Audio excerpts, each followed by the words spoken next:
मूळ कलेक्टर आणि तहसीलदार आणि एडीएमची जी जबाबदारी आहे ते 28-29 विषय आज आम्ही या ठिकाणी चर्चेला आणले आणि खास करून नवीन राज्याचे वाढू धोरण, घरकुलांना मोफत पाच रेती घरोघरी जाऊन त्या ठिकाणी पास देणे, ऑफलाईन पासेस घरपोच देणे, तलाठी आणि ग्रामसेवकांनी घरपोच घरकुलांना पास देणे, नवीन आपण कृत्रिम वाळू जे तयार करणार आहोत त्याचा धोरण कसं असणार आहे त्यावरचा सादरीकरण आणि 50 क्रेशर्स आम्हाला आता या वर्षभरामध्ये सोलापूरमध्ये सुरू करायचे आहे शासकीय जागेवर, जे फक्त वाळू तयार करतात. यानंतर वाळू जी आहे ती पीडब्ल्यूडी आणि जे काही शासकीय बांधकाम आहे, एम सँड म्हणजे कृत्रिम वाळू, हीच लोकांना हीच त्या ठिकाणी कंपल्सरी आम्ही करणार आहोत. आता नैसर्गिक वाळूची गरज ही पुढच्या 3 वर्षात आम्हाला कमी करायची आहे. मागणी एवढा पुरवठा झाला पाहिजे याकरता प्राधान्याने 50 क्रेशर्स आम्ही देतो आहे आणि साधारण एक मोठा एम सँड धोरण आम्ही या ठिकाणी करतो आहे. या ठिकाणी छत्रपती शिवाजी महाराजस्व अभियान प्रत्येक मंडळामध्ये 4दा जवळपास 1600च्या वर शिबिर होणार आहे जिल्ह्यामध्ये आणि संपूर्ण समाज, भटक्या विमुक्त जाती असतील, समाज असतील, यांना वर्षोनवर्ष जे शासनाचे संपूर्ण योजना आहे त्या योजनाचंही त्या ठिकाणी आम्ही या ठिकाणी घरपोच त्या ठिकाणी करण्याचा आमचा प्रयत्न आहे. मोठ्या प्रमाणावर शेतकऱ्यांच्या शेतातले रस्ते, आता तर निर्णय घेतला शासनाने की 12 फूटच्या कमी रस्ता नसावा आणि प्रत्येक गावाचा शेतकऱ्याचा रस्ता कुठं आहे, शिवपादन कुठं, पादन कुठं याचं आरेखन केलं पाहिजे आणि प्रत्येक ग्रामपंचायतला एक त्यांचा मोठा नकाशा असला पाहिजे की या ग्रामपंचायतमध्ये इतके रस्ते शेतकऱ्याचे आहे, इतके शिवपांदन आहे, इतक्या पायवाटी आहेत. पण आता 12 फूट रस्ता हा कंपल्सरी आणि तो रस्त्याची नोंद ही त्या शेतकऱ्याच्या सातबारामध्ये गेली पाहिजे याकरताही एक मोठी मोहीम आम्ही सुरू करतो आहे. जिवंत सातबारा योजना आम्ही या ठिकाणी आणलेली आहे. सातबारा मृत नको, म्हणजे मृत व्यक्तीचं नाव नको, जिवंत असला पाहिजे आणि त्याच्यामध्ये 12-13 ज्या शेतकऱ्याच्या शेतातल्या नोंदी सातबारा असतात त्या नोंदीसुद्धा पूर्ण क्लिअर असल्या पाहिजे, त्याचाही आम्ही या ठिकाणी चर्चा केली. 100% शेतकरी हा ॲग्रीस्टॅकवर नोंदणी झाला पाहिजे. ॲग्रीस्टॅक जी योजना आहे म्हणजे आपल्याकडे केंद्र सरकारने, राज्य सरकारने प्रत्येक शेतकऱ्यांना एक नोंदणी क्रमांक देतो आहे, त्याचा युनिक कोड देतो आहे, युनिक कोड. त्याच्यावर शेतकरी आला, युनिक कोड काढला, यानंतर केंद्र राज्याच्या सर्व योजना त्याला ॲग्रीस्टॅकच्या माध्यमातून त्याच्या डायरेक्ट त्या युनिक कोडवर मिळणार आहे. म्हणजे पीक पाणी असो की तुमचं काही असो, तुमचं नुकसान भरपाई झाली तर तुम्हाला त्याच्यावरच जावं लागेल. वीज सबसिडी मी माननीय मुख्यमंत्र्याला विनंती केली आहे की विजेची सबसिडी ज्यांना घ्यायची आहे तो सुद्धा ॲग्रीस्टॅकवर आला पाहिजे. पंतप्रधान किसान सन्मान योजनेचा व्यक्ती ॲग्रीस्टॅकवर आला पाहिजे. जे केंद्र सरकारने एक युनिक कोड दिला प्रत्येक शेतकऱ्याला, त्या प्रत्येक शेतकऱ्यांनी ॲग्रीस्टॅकवर असलं पाहिजे, जेणेकरून एकही योजना अशी नाही की ज्याला तो वंचित राहील. नैसर्गिक आपत्ती आली तर त्या युनिक कोडवरच त्याला सर्व फॅसिलिटी मिळणार आहे. त्याचे आम्ही या ठिकाणी हे केलं आहे. या ठिकाणी मी भूसंपादनाचे आढावा घेतला, कुठल्या कुठल्या हायवेचे भूसंपादन राहिले, काय राहिले, असे जवळपास 28 विषयावर माझी चर्चा झाली. मी 2-3 गोष्टी आमच्या तहसीलदारांनी जोला कळवल्या की जनतेसोबत आठवड्यातनं एकदा तरी तहसीलदारांनी जनसंवाद केला पाहिजे. आठवड्यातनं एकदा कुठल्या तरी गावात गेलं, जनतेशी संवाद केला, त्यांचे प्रश्न काय, महसूल काय म्हणताय, शासनाची भूमिका काय. गतिमान सरकार, पारदर्शी सरकारचा संकल्प देवेंद्र फडणवीस सरकारने केला आहे, मग तो खरंच होतो आहे का नाही. तुम्ही कधी कधी वृत्तपत्रात बातम्या येतात त्याचं उत्तर खंडन कसं केलं पाहिजे, कारण त्या बातम्यावर विधानमंडळात प्रश्न उपस्थित होतात. जे काही बातम्या प्रेसमध्ये येतात त्याच्यावरच विधानमंडळ गाजतं. त्याचं तातडीनं दुसऱ्या दिवशी आपण माननीय जिल्हाधिकाऱ्यांनी सुरू केलं आहे की त्याचं तातडीनं खरं असेल तर खरं सांगा किंवा त्याची दुरुस्त करून कळवा की हे चूक झाली होती, आम्ही दुरुस्त केली आहे. तर त्याच्याही आम्ही तयारी आज केलेली आहे. या ठिकाणी काही नाविन्यपूर्ण काम आमच्या तहसीलदार EDOनी केले आहेत, त्याचाही उल्लेख या ठिकाणी झाला. अशा अनेक गोष्टी या ठिकाणी करण्याचा आमचा प्रयत्न आहे. माननीय जिल्हाधिकारी आणि टीमनी चांगलंच काम केलं आहे. आत्तापर्यंत जे काही कार्य झालं 100 दिवसात सोलापूरला दिलेलं टार्गेट ते सोलापूर कलेक्टरच्या माध्यमातून जवळपास 99% पूर्ण केलं आहे. काही काम तर म्हणजे सोलापूरने राज्याच्या तुलनेत काही कामामध्ये काही विषयामध्ये उत्कृष्ट काम केलं आहे. राज्य मागे आहे पण सोलापूर पुढे आहे. असेही काही या 28 तुम्हाला सर्वांना त्याचं पुस्तक देतो आहे प्रत्येक विषयाचं. तर माझं एवढंच या माध्यमातून आजचे येणं होतं की एकडे महसूल खात्याचा आढावा, राजमाता अहिल्यादेवी होळकरांच्या जयंतीनिमित्त परवाच्या आज 30 मूर्त्यांचं एक वाटपाचा कार्यक्रम तोही आता आहे. मी आमदार खासदार अशी चर्चा करणार आहे. त्यांचे काही प्रश्न आहे, जनतेचेही प्रश्न ऐकून घेणार आहे. मग माझ्या पदाधिकाऱ्याशी मी बसणार आहे, त्याची प्रश्न ऐकून घेणार आहे. साधारण पूर्ण बॅक टू बॅक आजचा दिवस आहे. तर मला असं वाटतं की महसूल प्रशासन हे अधिक पारदर्शी करण्याकरता, अधिक गतिमान करण्यासाठी प्रत्येक जिल्ह्यात मी तहसीलदारपर्यंत आढावा घेणार आहे. पुढचा माझा प्रवास हा प्रांत कार्यालयात असणार आहे. कधीतरी प्रांत कार्यालयात जाईल, काहीतरी तहसीलदार कार्यालयात एखाद्या वेळी जाईल. एखाद्या दिवशी माझा प्रवास हा मुद्रांक निरीक्षकाच्या चेंबरमध्ये जाणार आहे, त्यांच्या ऑफिसमध्ये. काहीतरी मी TILR मध्ये जाणार आहे, तालुका निरीक्षक भूमी अभिलेखाच्या. ते सर्व नाही होऊ शकणार, क्रॉस जाईल.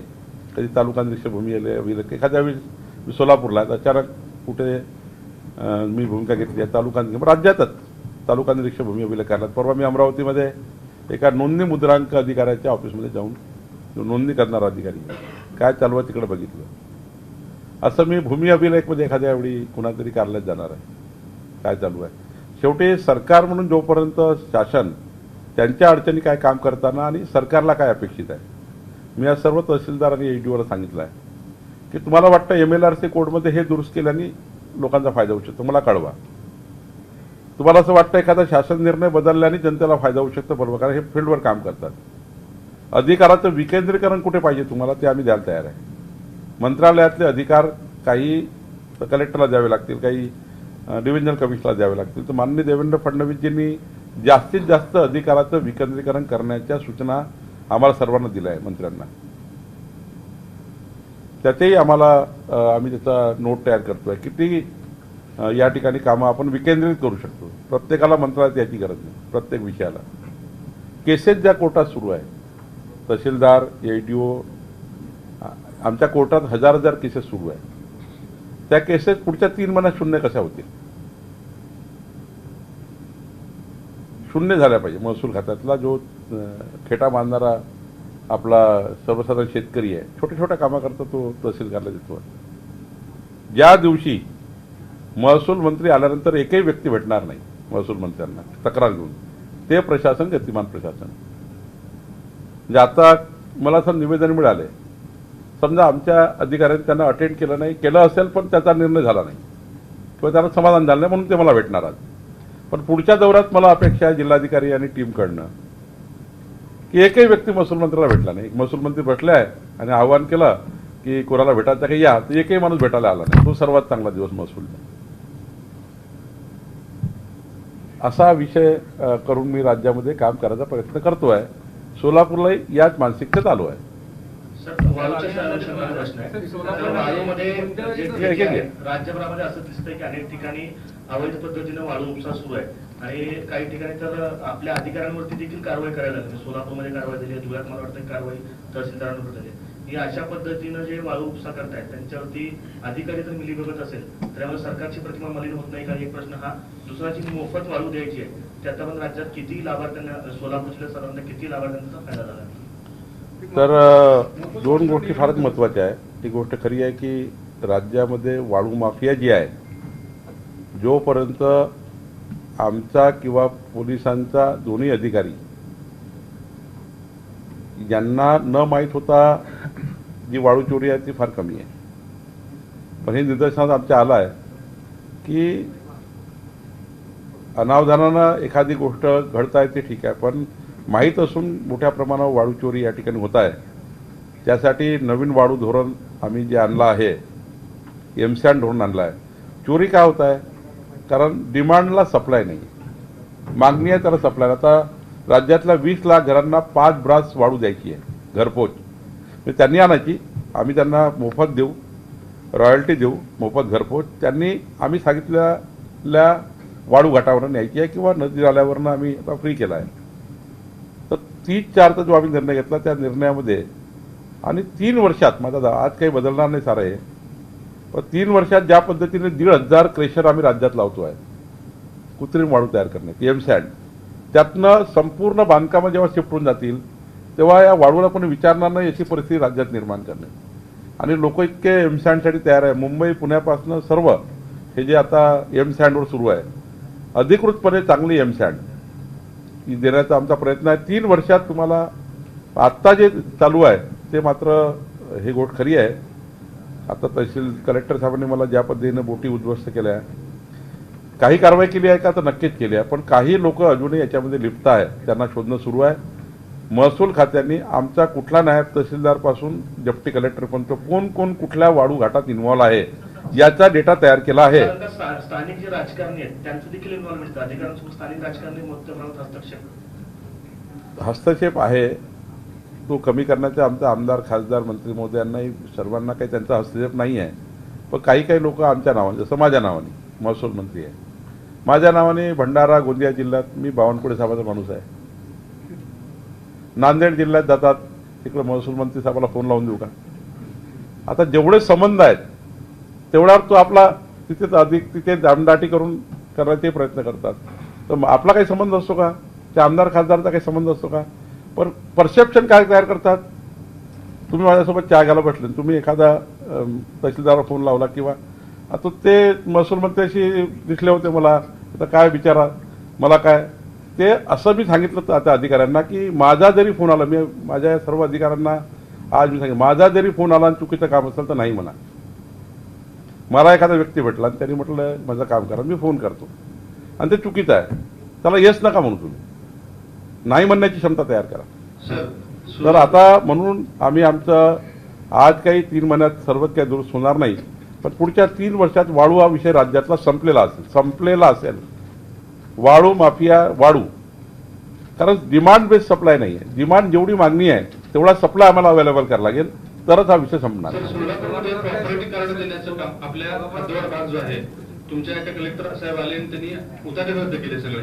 ते उतारे रद्द करून 8 वर्ष झाली सर, आणि आपण ते प्रॉपर्टी कार्ड देण्यासाठी कमिटी गठीत केली होती. ती कमिटी काम अजून चालू झालेलं नाही, त्याचा काय आढावा घेतला? 100% स्वामित्व द्यायचं आम्हाला. गावठाण जे आहे, गावठाणाचं स्वामित्व योजनेत द्यायचे आहे आणि त्याचं आम्ही काम चालू केलं आहे. प्रत्येक गावठाणाच्या प्रत्येक व्यक्तीला स्वामित्व देणार आहोत आणि गावठाणाबाहेरच्या लोकांना राज्य सरकार योजना, गावठाण आता मोठं झालं, गावठाण केंद्र सरकार देणार. स्वामित्वाचा घरोघरी नकाशा आमचं SLR डिपार्टमेंट आणि महसूल खातं काम करत आहे, त्याला स्वामित्वाचं नाव आहे आणि सोबत गावठाणाच्या बाहेर घर आहे पण ते स्वामित्व योजनेत नाही, त्याला राज्य सरकार स्कीम करताय. आणि उद्या सोलापूर शहराचं प्रत्येकाचं प्रॉपर्टी कार्ड करून घ्यायचं असेल त्याकरता राज्य सरकार योजना आणताय, त्याला म्हणतोय नक्षा योजना. नक्षा स्कीम राज्यामध्ये 10 ठिकाणी पायलट प्रोजेक्ट सुरू झाले आहेत. लवकरच सोलापूरमध्ये माननीय कलेक्टर आणि म्युन्सिपल कमिशनर यांनी बसून नक्षा स्कीमच्या माध्यमातून पुढच्या 3 वर्षामध्ये तुमचं सर्वांचं प्रॉपर्टी कार्ड तुमच्या घरी पोहोचेल यावर आम्ही काम करतोय. सोलापूरमध्ये काम चालू झालं होतं, कलेक्टर साहेबांना माहिती आहे, देवेंद्र दादांना माहिती आहे की काम चालू झालेलं आहे, पण त्याचं हेच होत ना, म्हणजे एक सर्वे झाला नेहरूनगरचा. त्याचं काम तुम्हाला समितीला सांगितलं कारवाई मिळत नाही आणि समिती काही कामच करत नाही आणि मोजणी नकाशा प्रॉपर्टी महापालिकेने पैसे भरले. तुम्ही स्वामित्व म्हटलं म्हणून सांगितलं. प्रॉपर्टी गुंठेवारीच्या विषय हा, गुंठेवारीचे जे प्रश्न आहे त्यासाठी ऑलरेडी माननीय आमदार विजय No, no, sir. देशमुख ऐकून घ्या मला उत्तर देऊ नका. गुंठेवारीचं नाही. ते मी गुंठेवारीबद्दल पहिले सांगतो. ते गुंठेवारीचे जे प्रश्न होतात ते माननीय महसूल मंत्री साहेबांनी एक VC घेतली आणि ते प्रश्न आता सुटला आहे. आता DPचं काम सुरू होतं महापालिकामध्ये 1 जून पासून, पहिले 29 मे डेट होता, आता 1 जून आम्ही शेवट केलं आहे. 1 जून पासून आम्ही वेगवेगळे ठिकाणी शहरमध्ये कॅम्प घेऊन ते आम्ही क्लिअर करणार. ते गुंठेवारीच्या प्रश्नाबद्दल मी सांगतो.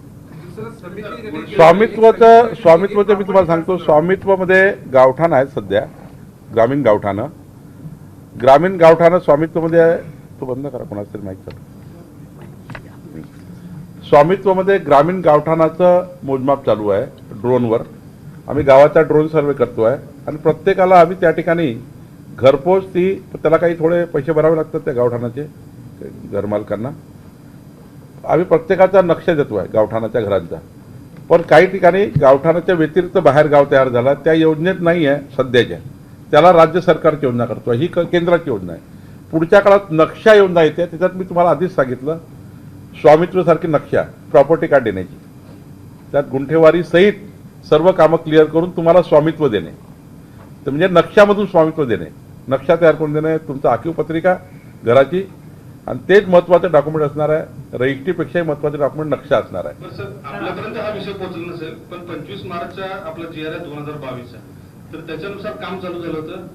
कलेक्टर साहेब सांगतात ते वेगळं, आम्ही जे म्हणतोय हा 11 गाव आहेत सर सोलापूर शहरात समाविष्ट झालेले. त्या 11 गावासाठी तुम्ही काम केलंय, तुमच्या सरकारने खूप चांगलं काम केलंय, कमिटी नेमलेली. कमिटी कामच करत नाहीये असं ती मला तुमच्याकडे माहिती द्या, त्याच्यावर तातडीने या आठवड्यात बैठक लावतो आणि ते काम एक्सपिडाइट करून देतो. लोक आहेत त्यांचा संप चालू आहे बऱ्याच दिवसापासून, मोजणीचं काम पण ठप्प आहे. त्याच्या संदर्भात आपण काही भूमी अभिलेख मी भूमी अभिलेख खात्यातल्या सर्व कर्मचाऱ्याला सूचना दिली आहे की त्यांनी तातडीनं रुजू व्हावं. ते शासनाला कुणालाही न विचारता न सांगता सुटीवर गेले आहेत. शासनाने त्यांची कुठली मागणी आहे, पण त्यांनी माझी एक अट ठेवली आहे, असा कुठलाही संप करून घ्यायचा, परस्पर संप करायचा, लोकाला वेटीस धरायचं, हे काही शासन मान्य करायला तयार नाही. आम्ही त्यांना पगार देणार नाही, आम्ही त्यांना कुठलीही त्याची मागणी आज पूर्ण करणार नाही. ज्या दिवशी ते जॉईन होतील त्या दिवशी मी पहिली बैठक घेईन. काय मागण्या असतील त्या पूर्ण करण्याचा प्रयत्न शासन करेल. पण या पद्धतीने परस्पर सुटीवर चाललं जायचं, परस्पर संप करून टाकायचा, हे काही सरकारला मान्य नाही. त्यांनी जॉईन व्हावं आणि मला मंगळवारी येऊन भेटावं, त्यांच्याकरता बैठक घेईल, त्यांच्या काय सरकारकडे अडचणी आहेत ते दूर करू. पण ही जी मानसिकता आहे युनियनबाजी करण्याची, संप करण्याची, ही मात्र कमी केली पाहिजे.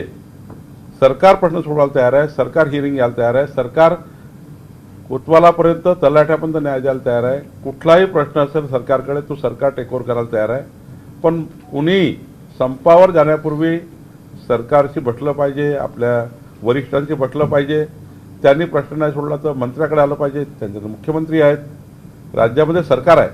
या पद्धतीने वेठीस धरून चालणार नाही. पावसाचा हाहाकार पाहायला मिळतोय.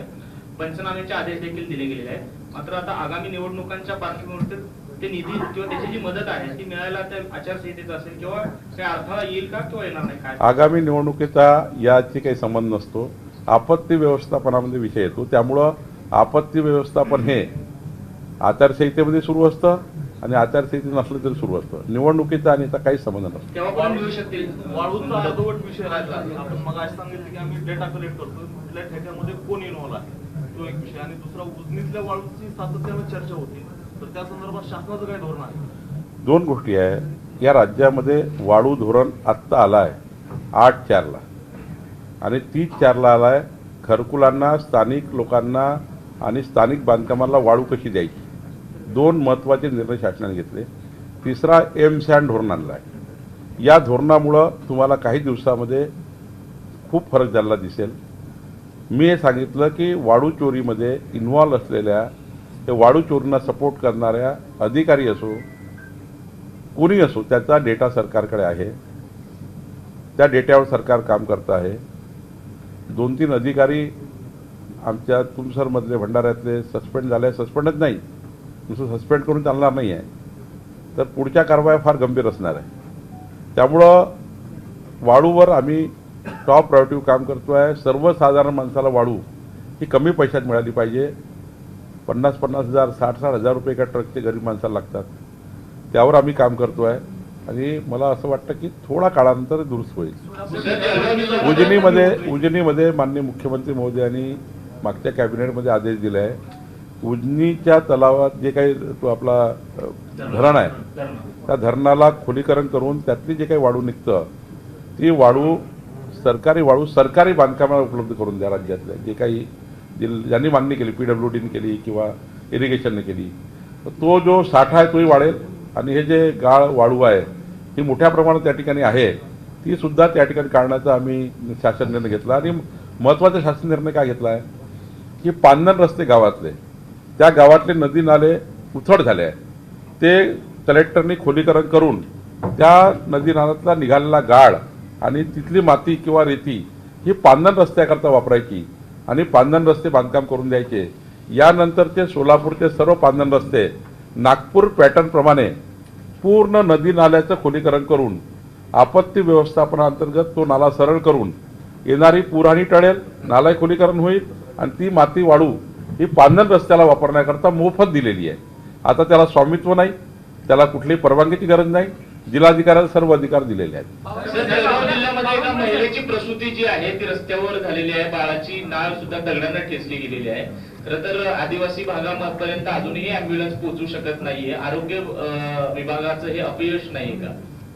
कुठल्या? जळगाव जिल्ह्यामध्ये. जळगाव जिल्ह्यामध्ये मला वाटतं आरोग्यमंत्री आंबेडकर जे फार इफिशियंट आहेत त्यांना मी त्याची दखल घेतली असेल, पण मी बघतो. सोलापूर शहरामध्ये आपल्या दौऱ्यामुळे जे काही आमदारांमध्ये पहिल्यापासून जे गटतटाचं राजकारण आहे, आपल्या दौऱ्यामुळे हे गटतट मिटतील का? आमच्याकडे काही गटतट नाही आहे. प्रत्येकाला त्यांनी आपापले कार्यक्रम लावले आणि माझ्यापासून मी त्याला सांगितलं आहे, मी जेव्हा तुम्हाला वेळ दिली आहे तेव्हाच तुम्ही या. दिवसभराचे कार्यक्रम रद्द करू नका. आणि पदाधिकाऱ्याला मी वेळ दिली आहे, आमदारांनाही वेळ दिली आहे. मी एक आमदार साहेबाकडे जाऊनही आलो, दुसरीकडे जाणार आहे. त्यामुळं त्याची काळजी करू नका. सोलापूर एक संघ आहे. गेल्या काही दिवसामध्ये 2 घटना सोलापुरात महत्वाच्या घडल्या. बाजार समिती निवडणुकीमध्ये 2 आमदार विरुद्ध 2 आमदार, चौघही भाजपचे. भाजप शहराध्यक्ष निवडीमध्ये सुद्धा आम्हाला हे पद दिसतंय. तर ह्या सगळ्या भावना, हे सगळं चित्र आपल्यापर्यंत पोहोचलंय का आणि त्याच्यावर आपण काय निर्णय घेणार आहेत का? पहिलं तर कोऑपरेटिव्ह सेक्टरमध्ये कुठलंही चिन्ह नाही, पार्टी नाही, काही नाही. त्यामुळं ज्याला जसं वाटतं तसं वागण्याची आम्ही मुभा दिली होती. आता आम्ही जिथे शून्य अपूर्ण तिथं आम्ही तर काही त्या ठिकाणी 1-2 लोक 4 लोक, आता आम्ही अपूर्णच ज्या ठिकाणी आहे त्या ठिकाणी पूर्णत्वाकडे जावं लागेल. त्यामुळं काही मुभा आम्ही दिल्या होत्या. त्यात काही ठिकाणी नाराजी झाली आहे. ती नाराजी दूर करण्याचा आम्ही प्रयत्न केला आहे. दुसरं बरोबर आहे तुमचं, तेच सांगेन तुम्हाला मी कधी चुकीचे प्रेस करत नाही. आणि दुसरं आपल्याला मी हे सांगतो की राहिला प्रश्न संघटनेचा निर्णय मात्र एकमताने झाला आहे. संघटनेचा एकमताने निर्णय झाला असताना सुद्धा काही आमदार त्या ह्याला येत नाहीत, अध्यक्षांना कोंडीत करण्याचा प्रयत्न. तुम्ही आमदाराच्या पाठीशी आहात का संघटनेच्या पाठीशी आहात? आमची संघटना महत्वाची असतं. आमदार आणि संघटना ही 2 चाकं आहे आणि दोन्ही चाकाची गाडी 100च्या स्पीडने चालतं. त्यामुळे दोन्ही चाकं व्यवस्थित आहे आणि व्यवस्थित सोडून गेले ना. नाही, काही कामं असतात, काही महत्वाचे विषय असतात. मीच सांगितलं आज सचिन कल्याण शेट्टी बाहेर आहेत, त्यांना म्हटलं जा तू. वर्षभर 5-5 वर्ष आपण जनसेवा करतो, सकाळी 7 पासून रात्री 1 वाजेपर्यंत काम करतो. एखाद्या वेळी परिवारासोबत तरी मला सुट्टी मागितली, ते गेले. असं नाही आहे की कोणी मला विचारून गेलं नाही, सारेच मला विचारून गेले. आणि त्यांनी त्या दिवशीचा कार्यक्रम, मी आज अचानक कार्यक्रम दिला, त्याविषयी त्यांनी पूर्वनियोजित कार्यक्रम ठेवले असतील, तर मी त्यांचा पूर्वनियोजित दौरा कशाला रद्द करू, कशाला एंगेज करून ठेवू. त्यामुळे मी नाही त्यांना एंगेज केलं नाही, त्यांना पाठवलं.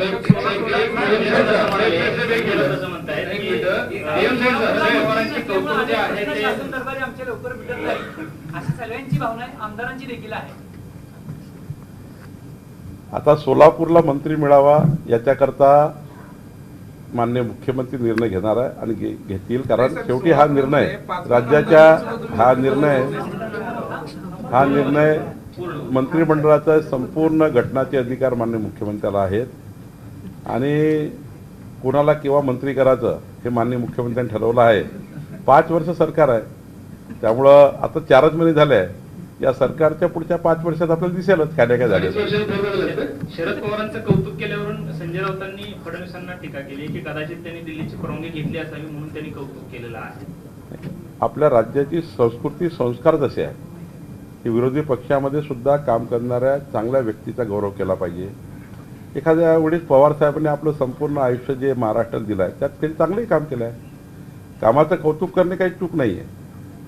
हे आपल्या राज्याची संस्कृती आहे. तर संजय राऊत संस्कृती संस्कार विसरले आहे, याला मी काय करू.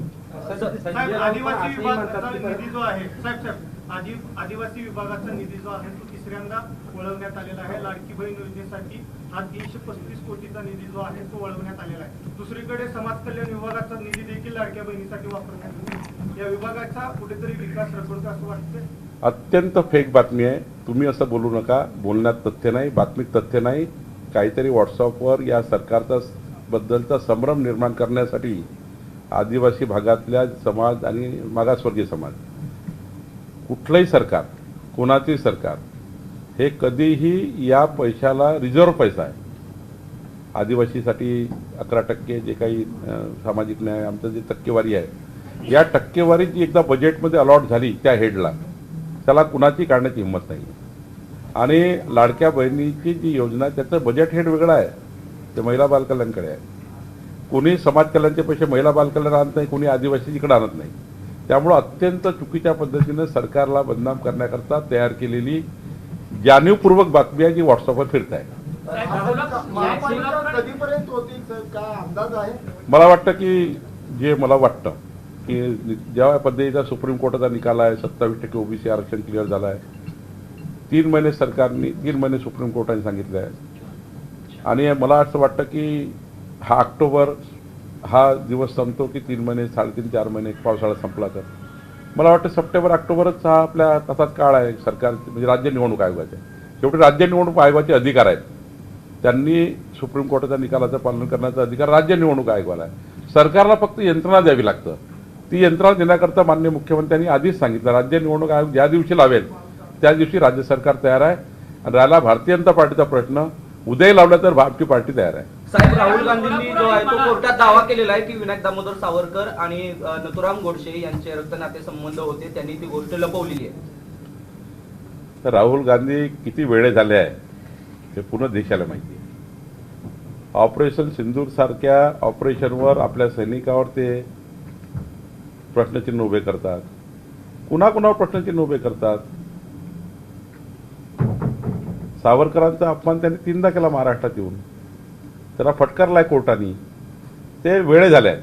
त्यामुळे त्या वेळेच्या मागे तुम्ही लागू नका. साहेब, आपण राज्यभर दौरा करताय, सगळ्या भाजप पदाधिकाऱ्यांच्या भेटीगाठी घेताय. महापालिका निवडणूक भाजप कार्यकर्ते स्वबळावर लढायचं असं सगळीकडनं तुमच्यापर्यंत यायला लागले. नाही, महायुतीमध्येच निवडणुका होणार आहेत. राज्याचे असेच आदेश आहे. पण ज्या ठिकाणी कुठं जर 19-20 दिसलं त्या ठिकाणी आम्ही प्रयत्न करू. पण ज्या ठिकाणी समजा नाहीच जुळलं खूप प्रयत्न केले, नाहीच जुळलं, जसं संसारामध्ये आपलं होतं, खूप प्रयत्न करते व्यक्ती, नाही जुळलं तर नंतरही प्रयत्न करता येतं की तुम्ही मित्रपक्ष म्हणून आपसात समजा मैत्रीपूर्ण लढत केली तर नंतरही आम्हाला एकत्र येता येतं. असं नाही आहे की महायुतीत काही प्रॉब्लेम येईल. आधीच आम्ही प्रयत्न करू योग्य पद्धतीने महायुतीत लढायचा. नाही जुळलं तर मैत्रीपूर्ण होईल. काय तुम्ही संजय राऊताला घेऊन बसले वारंवार.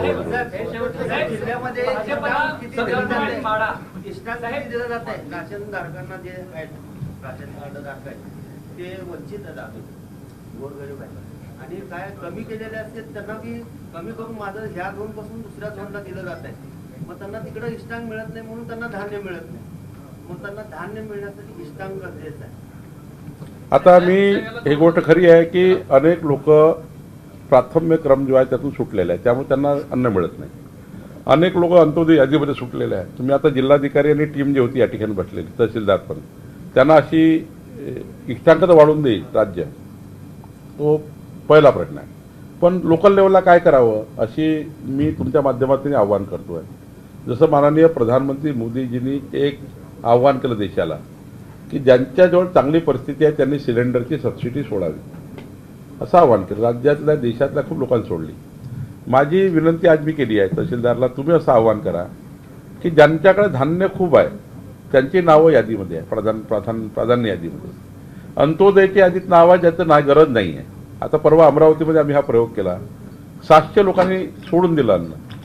ते अन्न मग त्या लोकांना भेटलं ज्या लोक प्राधान्य यादीत नाही आहे, त्यांचे नाव त्याच्यामध्ये आले.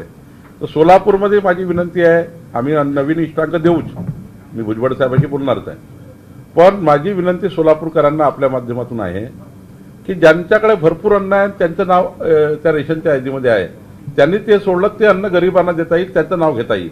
तर अशी विनंती आपल्या माध्यमातून आहे. बाकी इष्टांक मी वाढवून देण्याकरता महाराष्ट्रात चालू आहे काम. आयसीयूच्या खाटा भरल्या पाहिजेत यासाठी डॉक्टरांना टार्गेट दिलं जातंय. खासगी जी रुग्णालय आहेत त्याच्यामध्ये आयसीयूच्या इतक्या खाटा भरल्या पाहिजेत, एवढेच रुग्ण आले पाहिजे यासाठी टार्गेट दिलं जातंय. अशा पद्धतीची माहिती समोर येते. याकडे आरोग्य विभागाचं लक्ष नाही. आम्ही राज्यातल्या माननीय मुख्यमंत्री आरोग्यमंत्र्यांनी हा विचार केला की काही खाटा रिझर्व्ह असल्या पाहिजे. जीवनदायीमध्ये, महात्मा फुले आरोग्य अभियानामध्ये, आयुष्यमान भारतमध्ये. कसं आहे, समजा 20 बेड आहे तर काही बेड रिझर्व्ह असले पाहिजे, जे बेड या लोकांकरता तातडीने मिळाले पाहिजे, या गरीब लोकांना. याच्याकरता आणलेली योजना आहे आणि मला वाटतं याच्यामध्ये फार फायदा होतो आहे. काही बेड रिझर्व्ह ठेवले पाहिजे. अचानक कोणी गरीब माणूस त्या ठिकाणी जसं आपण आयसीयूमध्ये असतो तसं त्या पद्धतीने हे जे रोगी आहेत, जे आयडेंटिफाय झाले आहेत किंवा जे काही आयुष्यमान भारतमध्ये बसतात, महात्मा फुले अभियानात बसतात, त्यांनाही फॅसिलिटी मिळाली. पक्षाचा एक महत्त्वाचा प्रश्न आहे. सोलापूर आणि माढा मतदारसंघामध्ये, लोकसभा मतदारसंघामध्ये आपल्या मोदी साहेबांच्या सभा होऊन देखील आणि केंद्र राज्यात सत्ता असताना देखील आपल्या 2 सीट गमावल्या गेल्या. याची काही कारण मिळून आपल्यापर्यंत आली का आणि त्याचं काही विवेचन झालं का? मी यापूर्वीच सांगितलं आहे शिर्डीच्या अधिवेशनामध्ये, भारतीय जनता पार्टी एक तर निवडणूक जिंकते किंवा निवडणुकीतनं काही शिकते. आम्ही निवडणूक हरत नाही. आम्ही निवडणुकीत, लोकसभा निवडणुकीत ज्या काही आमच्या चुका झाल्या त्यातनं आम्ही शिकलो, त्यातनं पुढं 4 महिने चांगलं काम करून आम्ही जिंकलो. त्यामुळं एखाद्या निवडणुकीत पराभव झाला म्हणून तो पराभव नसतो आणि कोणताही पराभव परमनंट नसतो आणि कोणताही विजय परमनंट नसतो.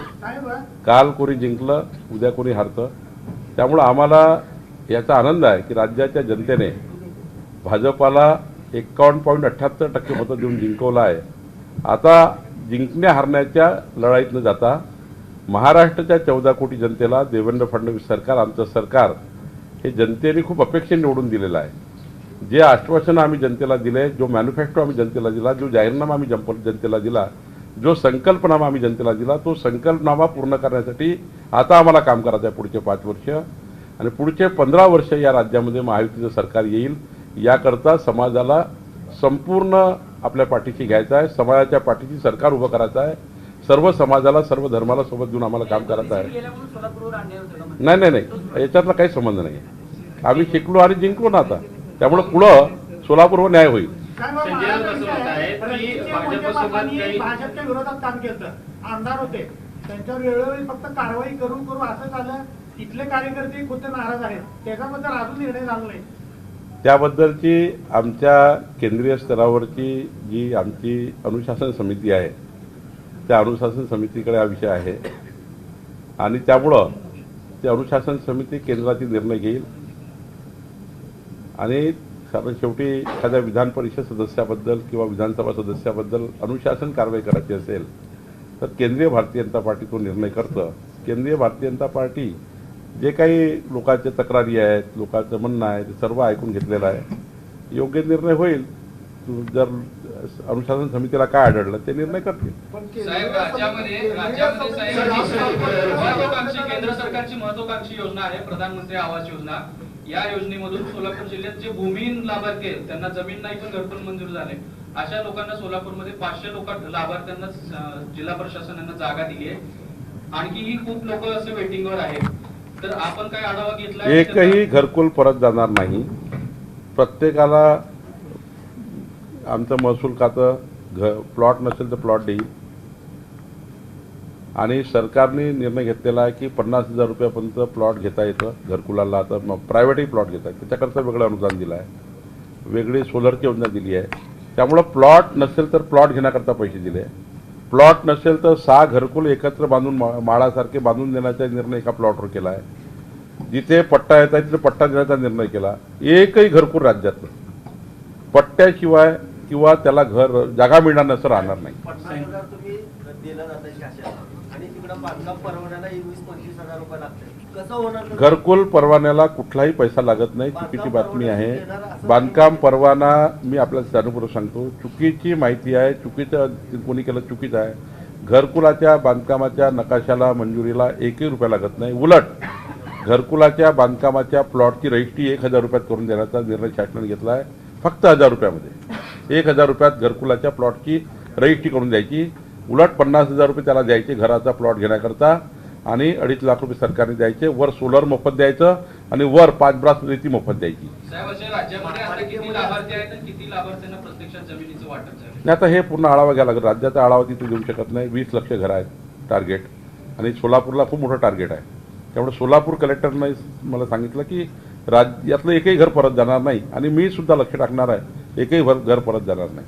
संजय राऊतांनी भाजपला गटारीची उपमा दिलेली आहे, गटारीच्या पाण्याची उपमा दिलेली आहे. ते असं म्हणतात की युवा नेत्यांना भाजपसोबत जाण्याची तहान लागली आहे, मात्र गटाराचं पाणी कोणी पित नाही अशा पद्धतीचा उपमा दिलेला आहे. ज्याला राज्य ऐकत नाही, ज्याला जनता ऐकत नाही, ज्याला कोणी ऐकणं सोडलं त्याच्याबद्दल कशाला विचारता? कोण विचारता आहे? झाला आता संपला विषय. पुढच्या 5 वर्षात बघू त्याचं काय. सोलापूर शहर आणि जिल्ह्यामध्ये काही इन्कमिंगच्या संकेत आहेत का? खूप इन्कमिंग होणार आहे. खूप इन्कमिंग आहेत. नाही, महापालिका ही महायुतीच्या संपूर्ण म्हणून लढणार आहोत. एबीपी माझा, उघडा डोळे बघा नीट.